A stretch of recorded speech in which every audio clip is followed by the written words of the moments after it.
Coco Martin! Papunta ako ngayon sa opisina ng Paramount, isang kilalang kooperatiba sa industriya na nagbibigay ng trabaho sa bawat Pilipino. Hindi pwedeng malate, kaya nagmomotor ako papunta roon. 20 minutos ang tagal ng aking biyahe simula sa bahay papuntang opisina ni Paramount. Madaling makalimutan ang oras kapag ganito ang biyahe. Ang hangin sa muka, ang tunog ng makina, at ang mabilis na agos ng buhay sa paligid. Pero alam ko, sa bawat kanto, ako ay malapit na sa aking destinasyon. Ayan, nandito na ako sa Hollywood Square Building.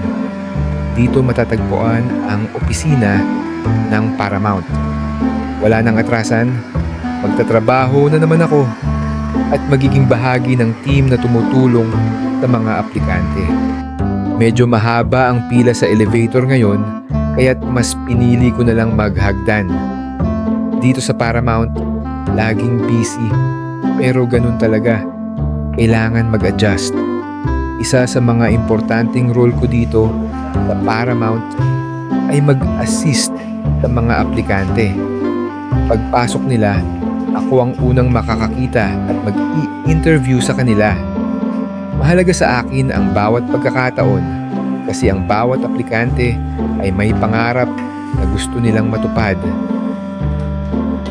Ang trabaho ko dito ay hindi lang basta mag-interview, kundi magbigay ng oportunidad para sa mga tao na nangangailangan ng trabaho dahil alam naman natin na mahirap ang buhay ngayon at mahal ang mga bilihin, kaya malaking tulong sa mga aplikante ang mabigayan ng trabaho.